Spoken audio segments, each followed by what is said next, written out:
You're stepping in the hottest club in town. Now the bass is bumping, lights are flashing, and everybody's on their feet grooving to the beat.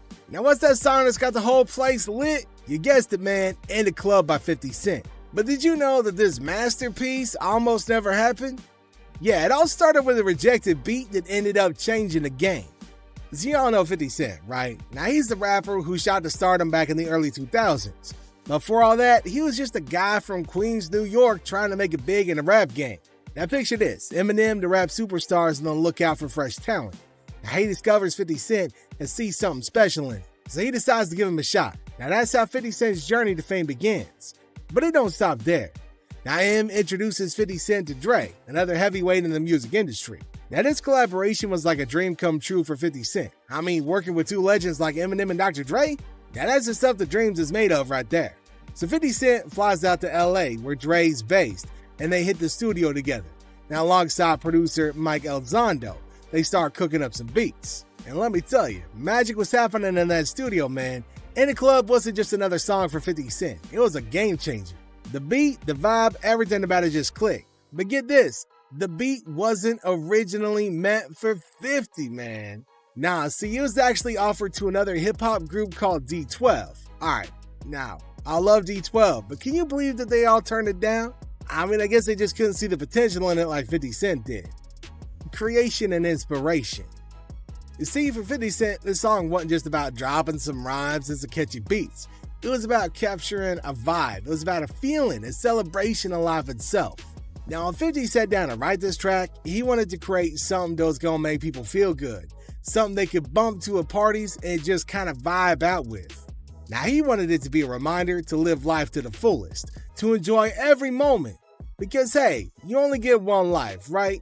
Now, one of the things that sets In the Club apart is its unconventional offbeat rhythm. Now, instead of sticking to the typical hip-hop beat, this song had a groove that just made you want to move. Now, it was like nothing else out there at the time, and people could not get enough of it. But here's the thing. When Dre first heard the track, he wasn't pretty sure what to make of it.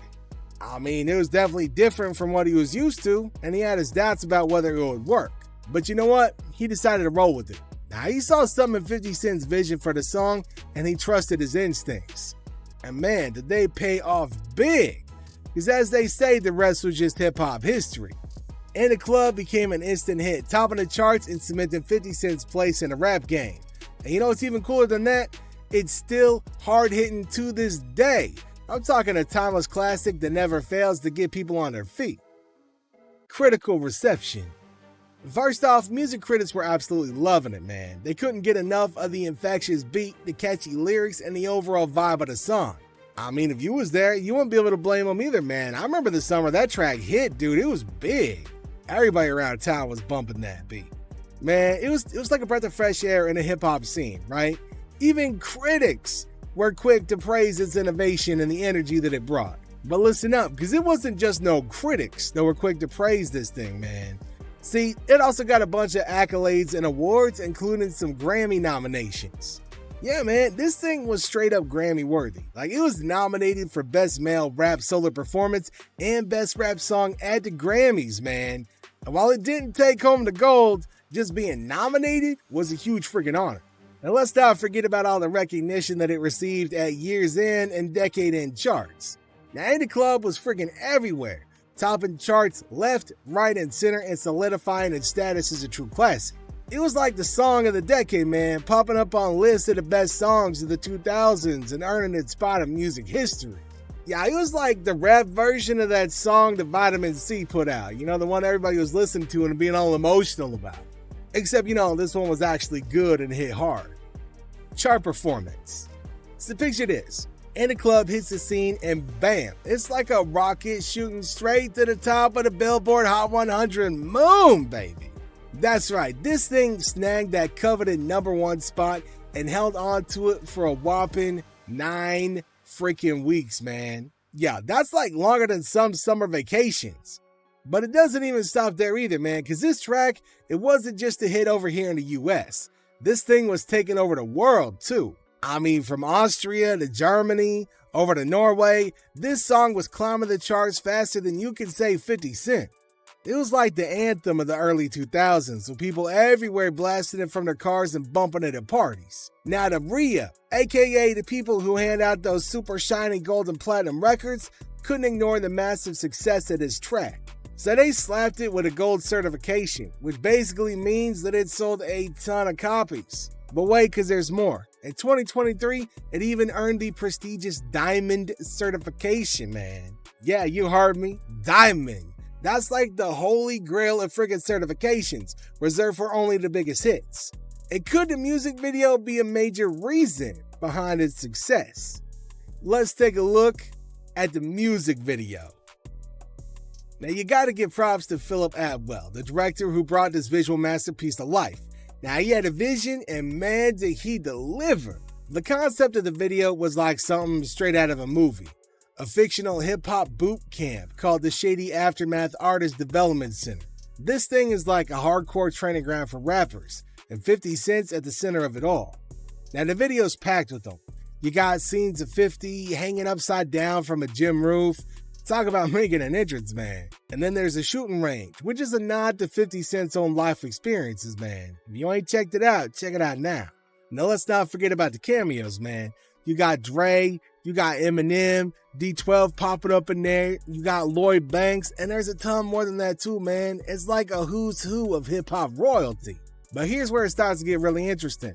At the end of the video, the camera zooms out to reveal a two-way mirror with Eminem and Dr. Dre in white lab uniforms observing 50 Cent and taking notes.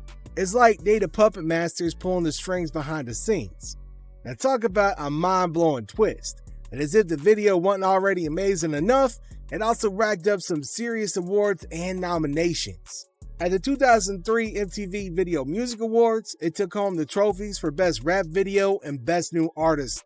Plus, it was nominated for Video of the Year, Best Male Video, and Viewer's Choice. Not too shabby, right? But it wasn't all smooth sailing because there was a little matter of that whole lawsuit. In January of 2006, 50 Cent found himself in some pretty hot water when he got hit with a copyright infringement lawsuit. The plaintiff? None other than Joseph Weinberger, the former manager of the rap group 2 Live Crew. Now he claimed that 50 Cent ripped off a line from one of 2 Live Crew's songs for In the Club. Now you're probably wondering what line caused all the fuss. Well, it was the phrase, "It's your birthday." Now, apparently Weinberger thought that 50 stole it from, a song by the frontman Luther Campbell. But here's the twist, man. The U.S. District Judge, Paul Hook, wasn't having any of it, dude. He took one look at the lawsuit and was like, psh, nah, man, this ain't it. Alright, so maybe he didn't say it exactly like that, but y'all get the idea, man. He basically ruled that the phrase was too common and unoriginal to be copyrighted. So long story short, that lawsuit was dismissed faster than you could say In the Club. So 50 Cent dodged the bullet, and this track remained untarnished by any copyright claims. And talk about a close call, man. So how old were you when you started beating the track, dude? Let me know in the comment section down below.